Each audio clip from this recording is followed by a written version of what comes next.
जी हाँ, क्योंकि ये जानकारी भी मिल रही है कि इस मामले में ट्रस्ट के सदस्य कृष्ण मोहन की शिकायत पर ये एफआईआर दर्ज कराई गई है।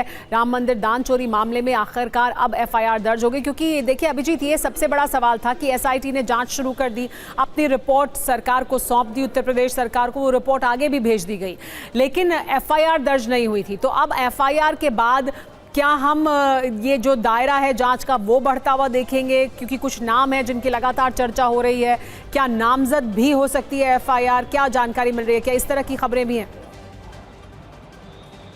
जी निश्चित तौर पर जो एफआईआर में जिन सबूतों के बिना पर ये एफआईआर दर्ज हुई है उसमें सीसीटीवी फुटेज और सीसीटीवी फुटेज में जो लोग गड़बड़ी करते हुए देखे जा सकते हैं प्रत्यक्ष, और फिर उनकी मदद करने वाले लोग, इन दोनों लोगों के खिलाफ एफआईआर दर्ज होने की जो है खबर अभी आ रही है और इसमें और भी डिटेल्स अभी आएंगे। लेकिन तमाम जो जाँच चली, सीसीटीवी फुटेज खंगाले गए, जो दस्तावेज खंगाले गए, और सबसे अहम जो इसमें भूमिका या अगर साक्ष्य की बात करें तो सीसीटीवी फुटेज था, जिसके डिटेल एनालिसिस में ये पता चला कि हाँ कुछ लोग जो गड़बड़ी है वो करने में संलिप्त हैं। कैश की रिकवरी भी हुई थी और निशानदेही पर भी रिकवरी हुई थी और मंदिर परिसर के भीतर से भी रिकवरी हुई थी। तो तमाम उन फुटेज को एसरटेन करने के बाद इस निष्कर्ष पर आया गया कि किन किन लोगों को एफआईआर में नामजद किया जाएगा। तो सबसे पहले हम आपको जानकारी ये दे रहे हैं कि जो कैश के काउंटिंग और उसके कलेक्शन में इन्वॉल्व लोग थे उनमें से लोगों को चिन्हित किया गया है और उनके खिलाफ एफआईआर दर्ज करने की बात सामने आ रही है। हालांकि जब एफआईआर कॉपी फाइनली हमारे पास में होगी तो हम ये भी देख पाएंगे कि और किन किन लोगों की संलिप्तता इसमें है। लेकिन जो प्राथमिक तौर पर जो नाम और चेहरे इसमें सामने आ रहे थे उनकी संलिप्तता की बात बताई जा रही थी और वो इस एफआईआर में उनके नाम शामिल हो सकते हैं, दर्ज हो सकते हैं। बाकी डिटेल्स का हम इंतजार कर रहे हैं। लेकिन जी अभिजीत, हमारे साथ इस बीच विपिन चौबे भी जुड़ गए हैं, उनका भी रुख कर लेते हैं। विपिन, क्योंकि ये जानकारी मिल रही है, जो अभिजीत भी बता रहे हैं कि 8 लोगों के बारे में कहा जा रहा है कि उनका नाम शामिल है इस एफआईआर में, क्योंकि शुरुआती तौर पर जो सीसीटीवी में दिखाई दिए थे हेराफेरी करते हुए लोग, वो शामिल किए गए हैं। लेकिन अब जब ये एफआईआर हो गई है तो दायरा क्या उन लोगों से जो सामने दिखाई दे रहे थे उससे और आगे बढ़ेगा, और क्या कुछ जानकारी एफआईआर से संबंधित? बिल्कुल सुमेरा, उसका दायरा बढ़ना तय माना जा रहा है और सीएम जब इस बार अयोध्या गए थे तो उन्होंने कहा था कि आप इंतजार करिए और ऐसा कुछ भी नहीं होगा जिससे आपको निराशा हो। 15 दिन का वक्त मांगा गया था और आज 8वां 9वां दिन है उनके दौरे का। और इस बीच जो कमिटमेंट था उसके अनुसार ट्रस्ट की तरफ से जो एसआईटी की रिपोर्ट है उसके बाद ये ट्रस्ट पर दबाव बना और कहीं ना कहीं दबाव में ट्रस्ट की तरफ से ये एफआईआर लॉन्च कराई गई है और इसमें 8 लोगों के नाम शामिल हैं।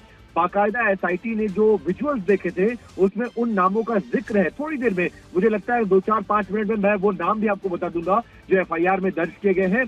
ट्रस्ट की तरफ से एफआईआर दर्ज कराई गई है और साथ ही साथ ये सीसीटीवी फुटेज इसमें सबसे बड़ा एविडेंस होंगे। विपिन, क्योंकि देखना बहुत जरूरी होगा कि जो दिख रहे थे सीसीटीवी में, जिनके बारे में, जिनके नाम की चर्चा लगातार हो रही थी, जो हेराफेरी करते हुए दिखाई दिए थे, यानी जिनके खिलाफ साक्ष्य शुरुआती तौर पर दिख गए हैं, क्या सिर्फ वही लोग शामिल हैं एफआईआर में या उनके अलावा भी कुछ और लोग जो उनके ऊपर लोग थे, क्या वो भी शामिल किए गए? देखिए, अब जब इन्वेस्टिगेशन होगी, गिरफ्तारी होगी, उनके बयानात होंगे, उसके बाद हो सकता है जो ट्रस्ट के बड़े चेहरे, मैं जान रहा हूं आप जिनका नाम लेना चाह रही हैं, देखिए चंपत राय हो, अनिल मिश्रा हो, गोपाल राय हो, इनका नाम एफआईआर में नहीं है। मैं क्लियरली आपको बता देना चाहता हूं।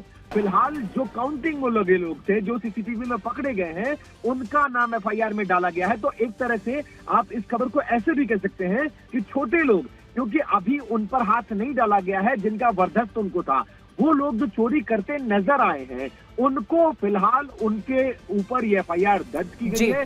वो लोग चोरी करते नजर आए हैं, सीसीटीवी एविडेंस उनके साक्ष्य के तौर पर मौजूद है और एसआईटी की रिपोर्ट, इसमें जो प्रिलिमिनरी रिपोर्ट थी जो एसीएस होम संजय प्रसाद को सौंपी गई थी, उस रिपोर्ट के आधार पर इस एफआईआर को दर्ज कराया गया। इसी पर अभिजीत से भी कुछ एक और जानकारी ले लेते हैं। विपिन बने रहे हमारे साथ। अभिजीत, देखिए अभी विपिन ने भी जिक्र किया कि मुख्यमंत्री योगी आदित्यनाथ ने कहा था कि किसी को बख्शा नहीं जाएगा। आप देखिए किस तरह से दूध का दूध पानी का पानी हो जाएगा।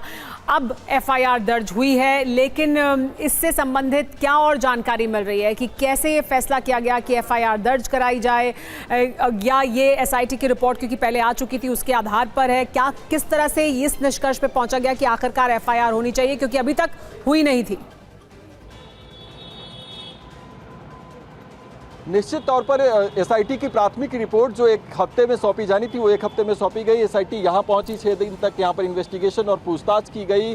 सैकड़ों सीसीटीवी फुटेज खंगाले गए, उसका डिटेल एनालिसिस किया गया। उसके अलावा जो दस्तावेज थे उनको खंगाले गए। जो लोग इसमें जिनकी संलिप्तता पाई गई उनसे पूछताछ, घंटों और लंबी पूछताछ की गई। तो तमाम ऐसे साक्ष्य जुटाए गए हैं और ठोस आधार पर एफआईआर दर्ज किया गया। शायद इसलिए इतना समय भी लगा है, लेकिन अब जब एफआईआर दर्ज हो गई है तो आने वाले समय में एक्शन इसमें तेज हो सकता है। जैसा कि सरकार की तरफ से, प्रशासन की तरफ से भी कहा गया था कि जो लोग भी दोषी होंगे उन्हें बख्शा नहीं जाएगा, सख्त सजा मिलेगी। विश्व हिंदू परिषद भी अपनी तरफ से ये मांग लगातार रख रहा था कि इसमें सख्त सजा होगी, ये बात उनके द्वारा कही जा रही थी। तो अब एक्शन मोड शुरू हो जाएगा, पुलिस का इन्वॉल्वमेंट इसमें शुरू होगा। आने वाले समय में गिरफ्तारियां हो सकती हैं और ज़्यादा तेज ये अब जांच जो है इसकी वो हो सकती है और वो तमाम चेहरे, वो तमाम नाम इसमें सामने आएंगे जो लोग बिल्कुल तो तेज होगी अब जांच, क्योंकि एफआईआर हो गई है। लेकिन इस वक्त की बड़ी खबर अपने दर्शकों को बता दें एक बार फिर से, जो हमारे साथ इस वक्त जुड़ रहे हैं। राम जन्मभूमि चढ़ावा चोरी के मामले में बड़े बड़े लोगों का नाम एफआईआर में नहीं है, लेकिन उन लोगों के बारे में कहा जा रहा है 8 नामजद लोग हैं जिनमें 6 कैशियर हैं जिन पर एफआईआर हुई है। यानी वो तमाम लोग जो सीसीटीवी में दिखे थे, बड़े बड़े लोगों का नाम लेकिन एफआईआर में नहीं है। 8 लोगों का नाम है, नामजद एफआईआर कराई गई है। ये जो 8 लोग हैं जिनके खिलाफ एफआईआर दर्ज कराई गई है अयोध्या में, उनमें से 6 कैशियर हैं और जो धाराएं लगाई गई हैं वो भी हम आपको बता रहे हैं। बीएनएस की धारा 306, 316(5), 317(4) ये लगाई गई है। एफआईआर में नामजद 8 लोगों में से 6 कैशियर हैं। अयोध्या में दर्ज कराई गई है ये एफआईआर। राम जन्मभूमि ट्रस्ट की तरफ से ये एफआईआर दर्ज कराई गई है। एसआईटी ने अपनी 1 हफ्ते में जांच की, वो रिपोर्ट सौंपी उत्तर प्रदेश सरकार को। उत्तर प्रदेश सरकार ने उसे आगे गृह मंत्रालय को सौंप दिया और उसके बाद अब राम मंदिर ट्रस्ट की तरफ से एफआईआर दर्ज कराई गई है। वीएचपी की बड़ी बैठक भी हुई थी। इस बड़ी बैठक में भी ये साफ संकेत मिल रहे थे कि एफआईआर होनी चाहिए।